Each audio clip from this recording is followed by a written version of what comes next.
예, 조금 전에 정광훈 목사님이 메시지를 보내주셨습니다. 한남동 관저 앞에 시민들이 밤을 새워서 지켰다. 그리고 이른 아침부터 자유파 시민들이 다시 모이고 있다. 2030 젊은 청년들이 불법 체포 저지단을 자처하면서 불법 체포영장이 들어오지 못하도록 몸으로라도 막겠다고 하고 있다. 예, 청년들이 그 어르신들과 함께 철야 집회도 하고 또 경비처럼 주변을 점검하고 있고 매일 24시간 집회를 진행할 예정이다. 이렇게 메시지를 전했고요. 어제 현장에서는 손상대 대표와 신혜식 대표가 관저 앞 집회를 이제 주도했습니다. 앞으로도 그렇게 될 것 같아요. 그리고 이번 주 토요일은 광화문에 1000만 집회를 준비하고 있다. 이번 주 토요일은 광화문에서 전체가 다 모이자. 이런 정광훈 목사의 메시지가 들어와 있습니다. 실제 구체적인 집회 계획들이 좀 나오는 대로 다시 여러분께 알려드리겠습니다. 자, 강용석 변호사와 함께 강펀치 진행하겠습니다. 어서 오십시오. 네, 안녕하십니까. 네. 1월 1일 우리가 안동에서 생방송합니다. 네. 우리 고성훈 TV 시청자 그리고 지금 KNL 강용석 TV도 동시에 지금 영상 촬영을 하고 있는데 두 방송에 또 우리 전체 자유파 국민들께 새해 인사 한 말씀 해 주십시오. 네, 뭐 뱀띠 새해인데 뭐 여러 가지로 지금 우울한 소식들이 어제부터 좀 들려왔는데 그러나 이 모든 것을 다 떨쳐버릴 수 있다. 새해에 이런 지금이 최악인 상황인 것 같아요. 지금 최악의 상황인데 이제부터 새벽이 밝아올 것으로 그렇게 기대를 하고 새해를 활기차게 시작을 해보시자라는 말씀 드리고 싶습니다. 네. 아침이 밝기 전에가 제일 어둡다 그러잖아요. 네. 지금이 그런 순간이죠. 가장 어두운 순간. 가장 어두운 순간인데 모든 게 이제 끝난 게 아니야 하는 그런 느낌을 받는 순간인데 그러나 또 오늘 아침 여러 여론조사 결과라든지 이런 것들을 보니까 또 희망이 샘솟더라고요. 아침에 특히 천지일보 여론조사 결과를 보고 많은 분들이 희망을 가지셨을 텐데 사실은 어제 나왔던 조원 CNI 스트레이트 뉴스인가요? 뭐 어디서 한 뉴스인데 38%까지 국민의힘 지지율이 올라서 그 오차 범위 내로 좁혀졌다라는 조사가 있었는데 그걸 그 해당 여론사가 공개를 안 하는 걸로 해가지고 삭제가 됐더라고요. 그래서 아침에 발표했다가 오후에 없어져서 이건 뭔가 했는데 오늘 아침에 또 천지일보 조사는 거의 비슷한 조사, 여론조사 오차 범위 안으로 들어온. 사실 뭐 오차 범위 안에 들어왔다는 건 팽팽해졌다는 건데 올해 들어서 윤 대통령이나 국힘 지지율이 그렇게 민주당하고 팽팽했던, 특히 작년에요. 작년 그 하반기에는 팽팽했던 적이 거의 없거든요. 네, 거의 일방적으로 한 10%쯤 밀렸던 상황이었는데 다시 올라왔다는 거는 그만큼 지지층이 결집하고 있다. 그렇죠. 네, 라는 거를 확인할 수 있는 조사인 것 같습니다. 물론 이제 중앙일보에서 한 여론조사는 15% 차이가 난 게 있어서 두 개 조사 보니까 방법이 이건 전화 여론조사고 이 붙은 건 ARS 조사더라고요. 그러니까 언제나 이제 조사 방법에 따라서 좀 그런 정도 차이는 있는데 뭐가 더 맞느냐는 사실 그때그때 달라서. 근데 지금 천지일보 조사는 이제 대통령 지지율 조사고. 조원 CNI는 이제 당 지지율 조사예요. 네. 이게 대통령 지지율이 계속 잘 나오니까 대통령 지지율은 아예 조사를 안 한다고 지금 대표적인 여론조사 리얼미터 갤럽은 안 하겠다고 하고 있는데 근데 이렇게 계속 좋게 나오면 안 하는 것도 사실 또 명분이 없어요. 사실 안 할 리가 없거든요. 발표를 안 하는 거겠죠. 조사를 안 할 리가 없는데. 이렇게 윤석열 대통령 지지율이 상승하고 사실은 동방상승이라고 봐야 되잖아요. 그러면 뭐 당의 지지율을 끌어올린다기보다 윤석열 대통령이 당의 지지율까지 끌어올린다고 보는 게 자연스러울 것 같은데 이걸 어떻게 분석할 수 있을까요? 특히 한동훈이 나가고 난 다음에 이제 당하고 대통령하고 목소리가 이제 같아졌잖아요. 그동안은 완전히 정반대의 메시지를 내고 있으니까 예. 그리고 이 한동훈의 그 따까리들 그 뭐 이 신지호나 뭐 이현종이나 뭐 김종혁이나 뭐 박상수나 이런 친구들이 방송 나와가지고 민주당보다도 더 세게 얘기를 하니까 예. 이게 도대체 어느 당에서 무슨 얘기를 하는 건지 헷갈리는 메시지 자체가 헷갈렸었는데 네. 이제는 그런 목소리가 확 줄어들어 버리니까 당하고 대통령이 같은 입장이구나라는 거를 요 며칠 새에 확인을 하는 거죠. 특히나 어제 네. 최상목의 이 임명에 대해서도 당과 대통령실이 동일한 목소리를 이 월권이다. 임명해서는 안 되는 걸 했다. 이런 목소리가 바로 나오니까 이게 이제 함께 갈 수밖에 없는 거죠. 그동안은 뭐 이 혼돈을 줬다가 그게 이제 정리가 되니까 지지층 사이에서도 이제는 좀 정리가 됐구나. 라는 생각을 하게 되고 거기에 이제 이 윤 대통령에 대한 동정심 또는 뭐 대통령을 우리가 뽑은 대통령을 누가 맘대로 저렇게 황당한 처지에 두게 할 것이냐 뭐 이런 것들이 작용을 하는 것 같습니다. 그리고 그런 여론조사에서 상당히 그래도 고무적인 거는 20, 30대에서 민주당과 그 국힘 여론 지지율이 거의 동등하게 나와요. 아하. 거의. 예. 큰 차이가 없습니다. 1, 2% 차이 정도로 나오고 네. 40, 50대에서 민주당이 높고 60, 70대에서 국힘이 높고 지금 그렇기 때문에 이제 오차범위 안에 들어왔겠죠. 네. 대통령 지지율이 그 40%로 진입을 한다. 네. 그게 헌법재판관들의 그 재판 그 심리에 영향을 줍니까 안 줍니까? 제가 볼 때 뭐 100% 준다고 보는데요. 아하, 예. 네. 왜냐하면 일단 중요한 거는 인용하겠다는 사람들의 심정은 안 변할 거고요. 네. 지금 기각을 쓸 수 있느냐 없느냐 이게 이제 지금 문제인데 네. 12월 15일 같은 분위기에서는 6대 0이었어요. 네. 그때는 저 반대하는 분도 목소리를 낼 수가 없는 분위기였는데 한 12월 20일부터 한 명이 6인 체제로는 결론을 낼 수 없다라는 얘기를 한다는 얘기가 들려오더라고요. 네, 한 분이 그런 얘기를 한다라는 거는 그러니까 6인 이분은 이제 나중에 6인으로 결론을 내면 기각으로 가는 거죠. 근데 이분은 이 명분은 6인으로 아예 선고를 할 수가 없다. 이런 명분을 계속 내세우니까 열흘간 공전이 됐었거든요. 그러다가 이제 어제까지도 사실 결론을 못 내고 있었는데 헌재 재판관 2명을 임명해 버리는 바람에 이제 뭐 8인 체제가 되니까 더 이상 뭐 얘기할 게 없어지죠. 박근혜 대통령도 8인 체제하에서 탄핵이 됐으니까. 네.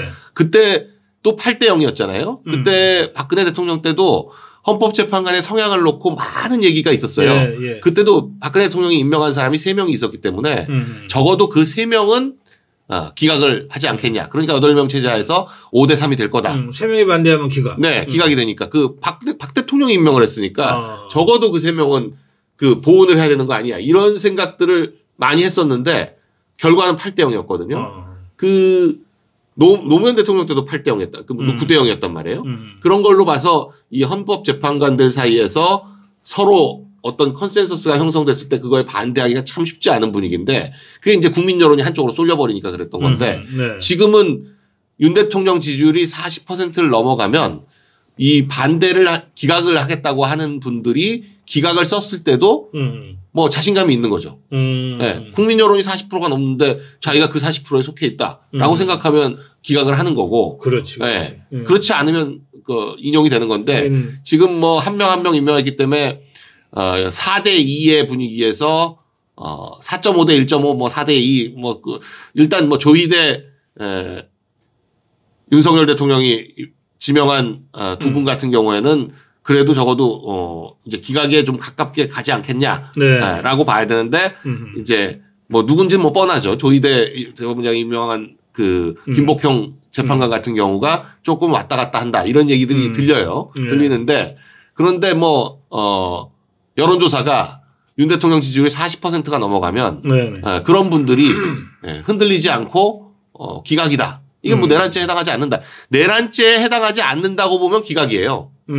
지금 내란죄에 해당하지 않아도 다른 무슨 중대 위법 위헌 사유를 가지고 탄핵을 할 수 있느냐 여부를 이미 한번 논의를 했다는 건데 네. 특히 그 국무회의에 부서하지 않은 걸 가지고 논의를 한번 했다는 건데 네. 그 정도 가지고 중대한 위헌 위법 사유라고 볼 수가 없거든요.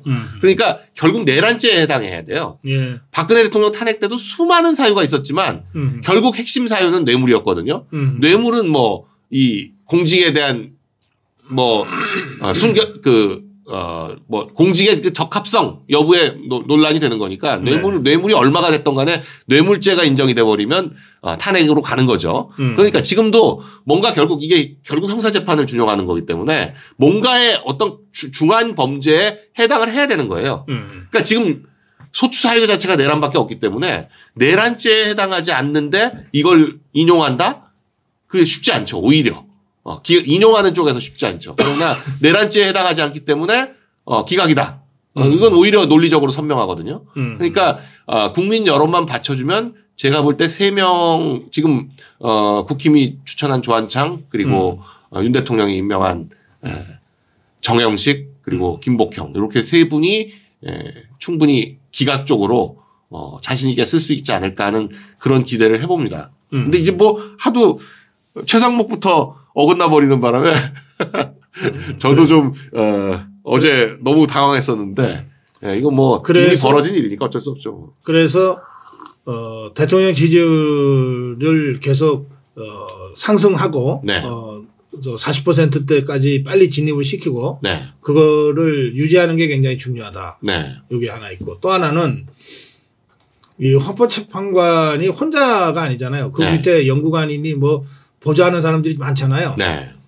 이 사람들이 끊임없이 외부의 지금 탄핵 문제와 관련해서 어떤 움직임이 있다는 걸 보고하잖아요. 그럼요. 그러니까 광화문에 몇 명 나왔습니다. 네. 저 좌파 집회는 몇 명 나왔습니다. 이런 거 다 보고하죠. 네. 그럼요. 예. 당연히 그런 얘기를 늘 하는 거죠. 늘. 이제 그 헌법 재판관들끼리 8명이 모여가지고 회의를 하는 거는 드문 경우고 오히려. 예. 네. 일주일에 한 번 있을까 말까 하는 경우고 헌법 재판관마다 자기 자기 팀이 있죠. 자기 팀하고 밥도 먹고 자기 팀하고 주로 얘기하고 그렇게 되거든요. 네. 그러니까 이 헌법 보통 이제 대법원에는 이제 대법원에 있는 재판관들은 그러니까 대법원 재판 연구관이라고 하죠. 네. 그 재판 연구관들은 이제 뭐 부장판사 이하 뭐 대충 그 고법 판사 이상 정도 급들이 모여 있는데 이분들은 다 판사지만 헌법재판소 헌법연구관들은 판사가 아닌 분들이 꽤 들어 있어요. 예. 그냥 헌법학자들 예. 또는 뭐 클럭들도 그러니까 그 인턴이라고 해야 될지 뭐 클럭이라고 해야 될지 근데 그런 것도 이제 그런 경우도 이제 헌법 그 공부하는 박사과정 대학원생 뭐 이런 사람들도 꽤 들어 있거든요. 아, 그래요? 예. 그래서 상당히 시중 여론을 전달하는데 오히려 판사들보다 더 민감합니다. 그리고 그 사람들은 끊임없이 그런 걸 조사를 하고 연구를 하기 때문에 네. 헌법재판관들이 특히나 그런 사람들한테 부담 없이 시킬 수 있거든요. 좀 여론조사 같은 걸 좀 한번 확인해 봐라 라든지 지금 어떤 분위기인지 뭐 광화문에는 어떤지 이런 것도 좀 한번 봐라라고 얘기할 수 있고 네. 그 사람들이 끊임없이 체크하죠. 네. 그렇군요. 지금 그게 중요하기 때문에. 네. 네. 그래서 여론조사를 높은 수준으로 유지하는 거 중요하고 네. 또 우리 자유파가 광화문 집회에서 좌파를 압도하는 것도 굉장히 중요하다. 네. 그냥 이게 헌재 앞에 모여서 헌법재판관 욱박지르듯이 하는 그 용도가 아니고 네. 우리 탄핵을 저지한다, 탄핵을 반대하는 자유파 국민들이 이렇게 그 세가 강하다. 네. 이게 국민 다수의 의견일 수 있다. 이렇게 보여주고 메시지를 주는 게 중요하다 이 말이죠. 그리고 이게 계속 늘어나는 게 굉장히 중요한 것 같은데. 늘어나는 게. 네, 늘어나는 게 굉장히 중요한 것 같은데 박근혜 대통령 탄핵 때 그 늘어나는 속도가 굉장히 빨라가지고 네, 이게 넘어갔던 거거든요. 그 당시 좌파들이 네, 좌파들 촛불 집회가 처음 시작할 때보다 굉장히 빠른 속도로 엄청나게 늘어나서 그때 뭐 다들 당황하셨겠지만 그렇게 된 건데 지금 그때가 정확히 반대가 된 것 같아요. 네, 저희 보면은 집회가 점점 늘어나는데 이게 규모가 저희가 생각하기에도 이렇게 사람들이 집회에 많이 나오나 하는 정도로 느낄 정도로 진짜 그 속도가 빠르고 많아져서 가지고 예. 이게 1월, 2월, 3월, 4월 어차피 4월에 결정하거든요. 4월 10일쯤 나올 가능성이 높습니다. 18일이 뭐 시한처럼 돼 있기 때문에 4월 10일 가까이가 될 텐데 그러면 앞으로 이제 100일입니다. 100일. 이 100일간 적어도 한 열 몇 번 정도의 주말 집회가 있을 텐데 이 주말 집회에서 좌파들이 이제 앞으로 주말 집회를 할지 안 할지 모르겠어요. 지금 너무 세가 쪼그라들었다는 걸 느끼기 때문에 예. 하더라도 광화문에서 비교되게 하지는 않을 것 같고 다른 데서 할 텐데 그 좌파 집회의 세보다 10배 이상, 20배 이상 이런 규모를 보여주면 이 함부로 탄핵을 인용하는 그런 일이 벌어지지는 않을 거다라고 예. 생각을 합니다. 그리고 이 헌재도 형사재판에 이제 형사소추에 이제 준해서 한다 이렇게 돼 있잖아요. 네. 그리고 지금 모든 재판은 법정에서 그 공판 중심주의로 다루잖아요. 네. 네. 그러니까 윤석열 대통령이 직접 헌재 심리의 변론에 네. 참석해서 직접 자신의 생각을 얘기하고 이것이 왜 내란죄에 해당되지 않는지를 변론하고 이거가 굉장히 중요한 상황인 것 같아요. 네. 그럼 윤 대통령이 그래서 직접 나오겠다라는 얘기를 하고 있고 제가 볼 때 뭐 지금 심리를 최소한 20여 회 이상 하게 될 텐데 네. 뭐 20회, 30회 가까이 하게 될 텐데 윤 대통령이 꼬박꼬박 뭐 매번 나오지는 않더라도 최소한 10번 정도 비추면 적어도 이 현직 대통령을 법정에서 직접 대면하는 그 헌법재판관들이 8명이 전부 심리에 참여해서 대면하게 될 텐데 대면할 때의 그 부담감 이런 것들이 있거든요. 네, 그런 걸 알기 때문에 이제 본인이 직접 나오시겠다고 하는 건데 네. 네, 그 노무현 대통령이나 박근혜 대통령은 헌재 심리에 한 번도 참석을 안 했었습니다. 근데 윤 대통령은 참석하겠다고 하는 게 그 재판의 어떤 그 미묘한 심리 변화 이런 것들을 끌어낼 수 있다고 자신하는 거죠. 네. 네. 오히려 윤 대통령이 변론을 지금 세 분은 이 국민 여론에 받쳐주면 세 분은 탄핵을 기각하는 쪽으로 쓸 가능성이 높은 상태잖아요. 우리가 그렇게 기대를 하고 그럼 나머지 5분 중에서 이제 3사람은 확실히 저쪽이에요. 문영배, 이미선, 정계선은 확실히 저쪽인데 김명수 대법원장이 지명한 2명. 그러니까 김영두와 또 한 명이 이름이 잘 생각이 안 나요. 그 2명은 그동안은 이제 중도 보수로 불려왔어요. 그 다른 헌재 사건에서 그래서 그동안 4대2다. 이렇게 6명 중에 4대2라고 얘기했던 게 이 김명수 대법원장이 지명한 2분이 정통법관 출신들이거든요. 그러니까 법리적으로 뭐 맞아야 된다. 이렇게 하다 보면 법리적으로 판결하면 중도 보수로 판결할 수밖에 없어요.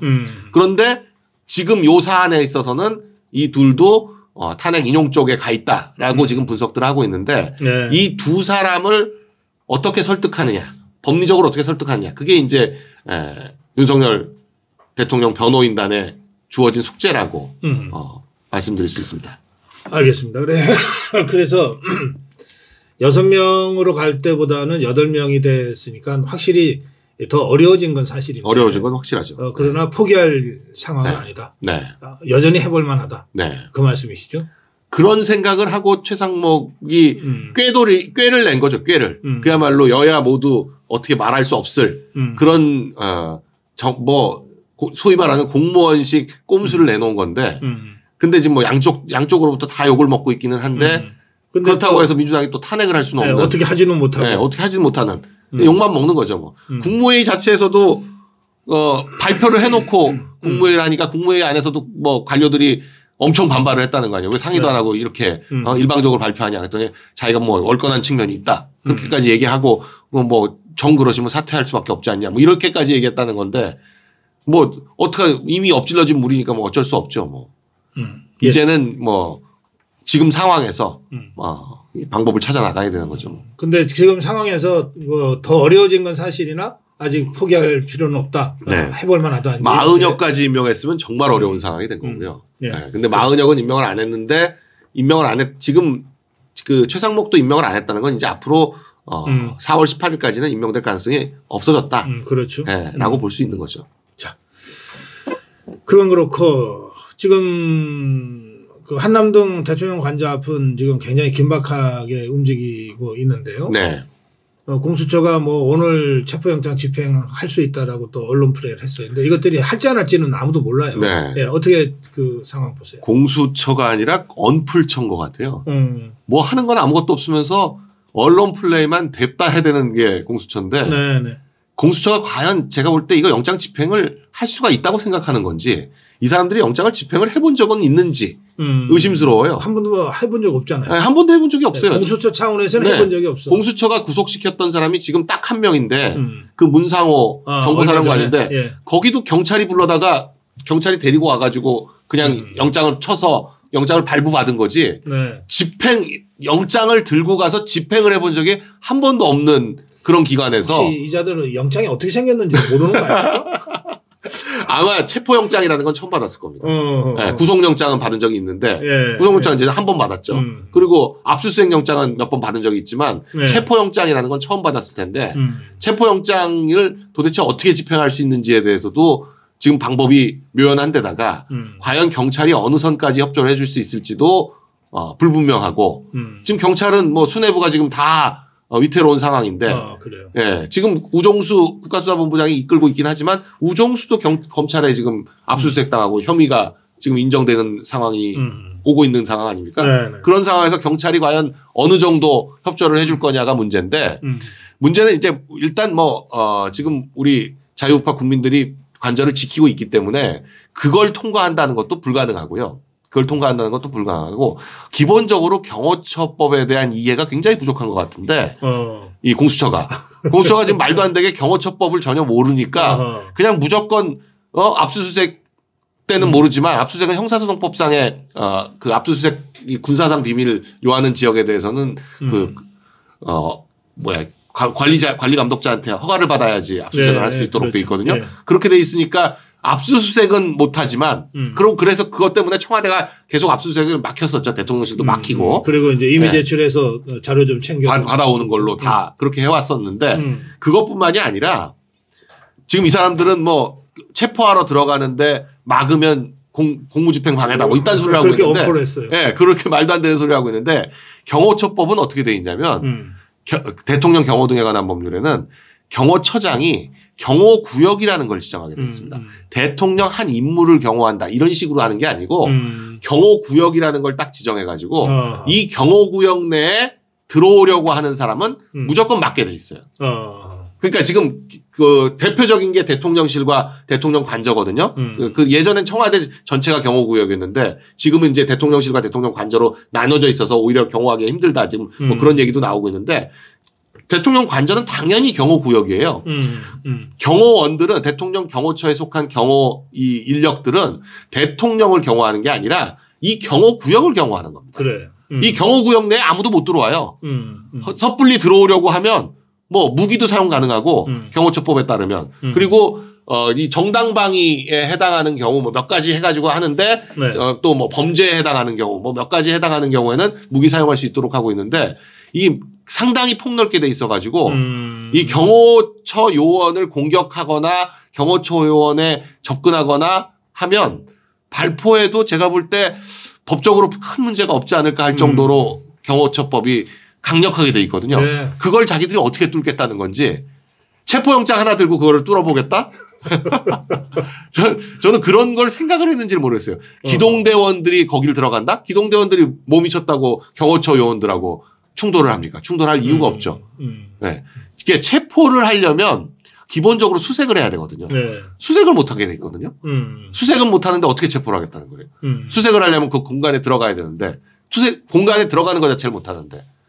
그러니까 이게 말이 안 되는 건데 지금 언론 플레이만 하고 있고 제가 볼 때는 영장 들고 한번 갔다가 이 밖에서 군중들한테 이제 이건 하겠죠. 이제 그 핸드마이크로 네, 뭐 공무집행 방해다 뭐 어쩌고 몇 번 떠들다가 집행 들어가려고 생각도 못하고 포기하게 되지 않을까. 일주일만 지키면 체포영장 다시 서부지법에서 내는 건 불가능할 겁니다. 지금 뭐 그래요? 심지어 조선일보조차도 오늘 이 공수처 영장 쇼핑에 대해서 비판하는 기사가 나왔거든요.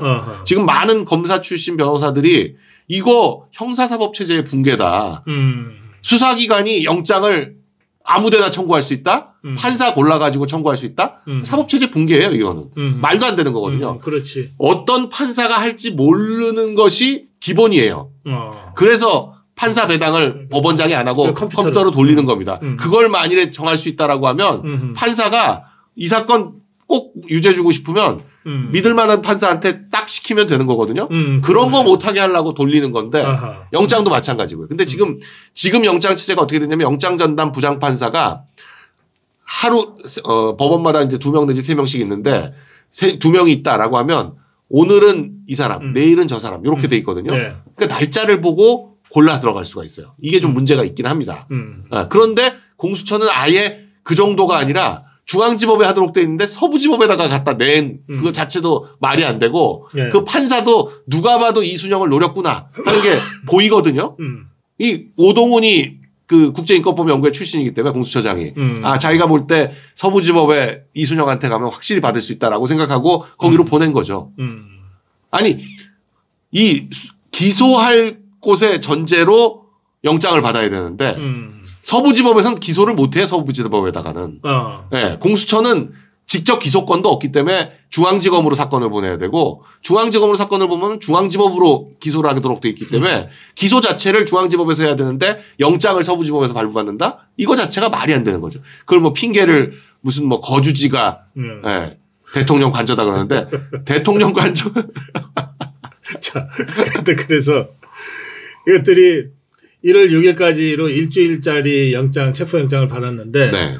지나면 다시 연장하면 된다고 또 언론 플레이를 하는데 네. 그게 어려울 것 같다. 이거. 네, 그걸 서부지법에서 다시 받는 건 불가능할 거고요. 그럼 다시 중앙지법으로 가야 되는데 중앙지법의 그 남천규 영장 담당 이번에 이제 김용현이나 여기 구속 영장 발부한 판사가 대통령에 대해서는 이 직권남용죄를 걸어가지고 내란죄로 가는 거 요거가 안 맞지 않느냐라는 견해를 가지고 있다고 그래요. 글쎄요. 그걸 알고 서부지법으로 보낸 거거든요. 그러니까 다시 중앙지법으로 가져가면 그 판사들도 짜증 나겠네. 네, 그러면 이제 기각되는 거죠. 아니 이것들이 정말 네, 수사권에 대해서 지금 뭐 법원이 수사권을 인정했다 이런 식으로 기사가 나는데 법원이 인정한 게 아니라 그 이순영 부장판사가 인정한 거죠. 지금 법원 전체의 견해는 지금 검찰이랑 공수처가 수사권이 과연 있느냐에 대해서 굉장히 논란이 있고 그 논란을 천대엽 법원 행정처장이 그러니까. 먼저 얘기를 한 거 아닙니까?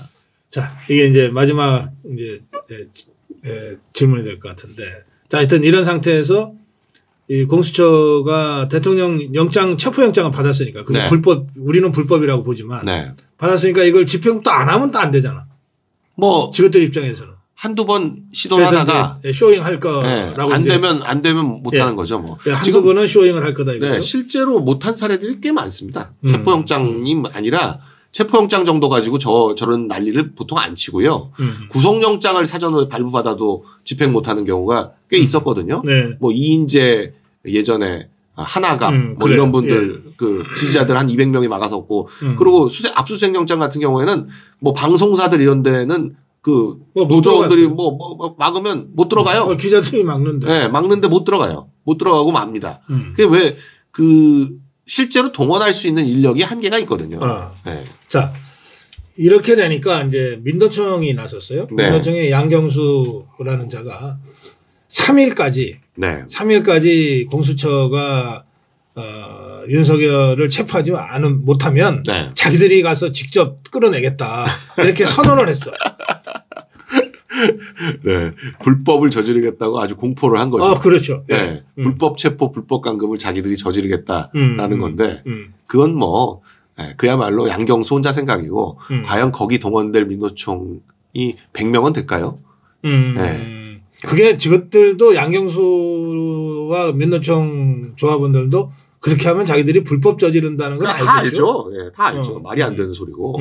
네. 자기들이 아니 지금 민노총의 그 노조원 수가 계속 줄고 있다는 거 아니에요? 많이 줄었어요. 많이 줄고 지금 한노총하고 네. 차이가 많이 나버렸는데 네. 그게 너무 정치투쟁하니까 실제 뭐 노조원의 지위 뭐 이런 것들에 대해서는 별 관심이 없고 뭐 정치투쟁만 양경수 들어온 이후로 맨날 정치투쟁만 하니까 그리고 양경수 자체가 너무 새빨갛다는 걸 노조원들도 잘 알고 있어서 과연 지금 양경수 말에 따라서 민노총이 그렇게 동원이 될 것인가 그것도 지켜봐야 됩니다. 그게 민노총 명의로 나온 게 아니라 양경수가 한 얘기예요. 네. 민노총이 했으면 민노총이 뭐 성명을 발표하거나 뭐 이럴 텐데 그냥 양경수 얘기입니다. 양경수.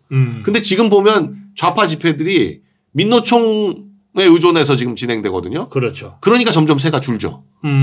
그리고 민노총 때문에 민노총은 뭐 미국이나 일본에서 볼 때도 이건 완전히 반미 반일 단체라는 게 명확하잖아요. 그 친중 반미 단체라는 게. 네. 그러다 보니까 민노총 깃발 있고 거기 옆에 가서 서 있으면 괜히 사진 찍히면 미국 일본 비자 안 나올까봐. 네. 좌파 세가 점점 쪼그라드는 데는 확실히 그 영향이 있다. 특히 젊은 사람들한테는 굉장히 치명적이죠. 네. 미국 일본 못 간다? 그건 취직 못하는 거랑 비슷한 거죠 사실. 그렇지. 네. 취직할 때 원래 해외여행에 결격 사유가 없는 분 이런 게 있잖아요. 예. 그게 딱 그거거든요.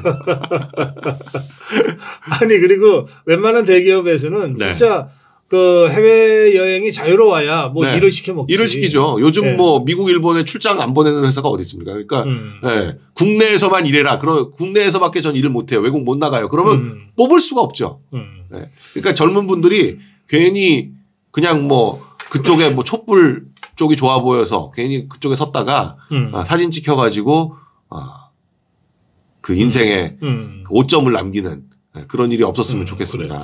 네. 근데 이제 일각에서는 이제 이 민노총 요걸 보고 이렇게 이제 걱정하는 분들이 계세요. 그러니까 이제 이재명이가 그 무한 참사가 사실은 김대중이 이재명이로 연결되는 좌파 적폐로 인한 인재 아니에요. 네. 그러니까 이걸로 이제 사실은 막 여론이 들끓고 있거든요. 네. 이걸 빨리 덮으려고 내란 진압도 중요하다 이 얘기를 강조해서 했어요. 네. 그리고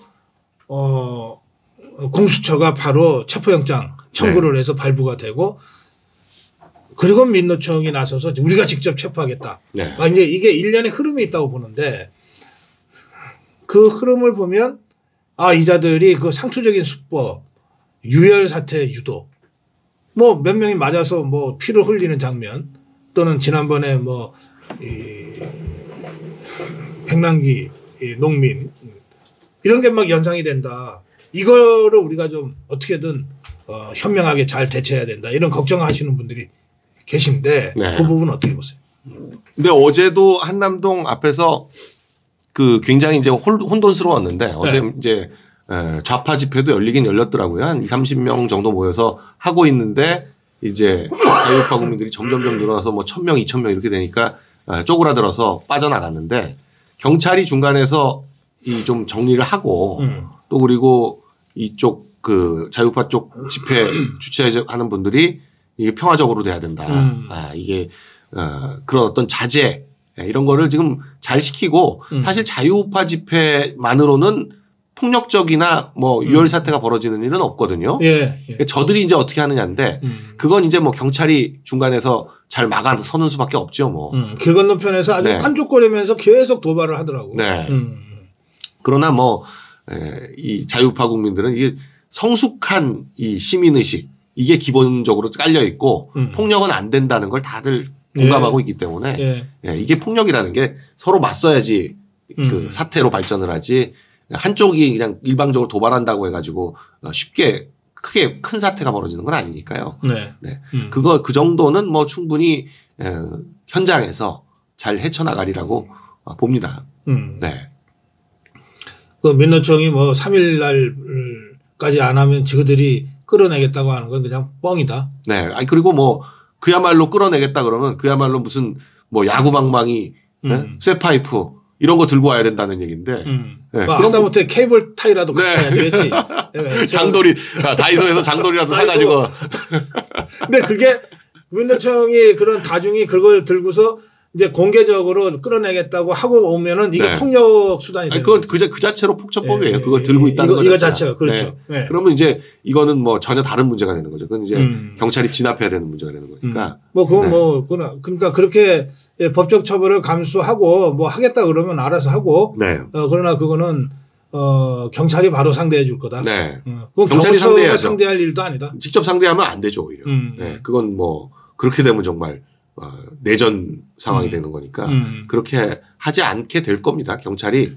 네. 그래서 저 좌파들이 저 남태령 때처럼 경찰이 길을 터주고 네. 뭐 이렇게 할 거다 뭐 이런 얘기들도 하는데 네. 그 부분은 어떻게 보세요?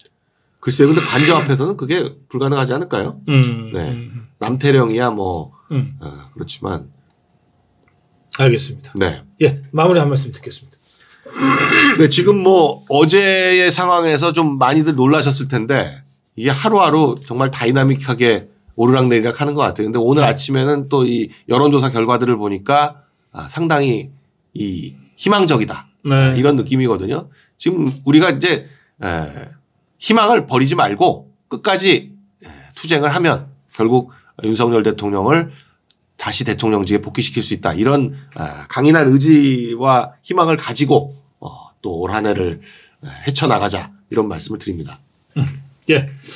원래 오늘 우리 강영석 대표와 KNL 애청자들과 함께 이 안동에 있는 대통령 박정희 대통령 동상 앞에서 새해 첫 생방송을 준비했다가 네.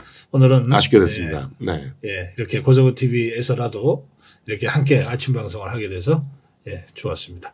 자, 오늘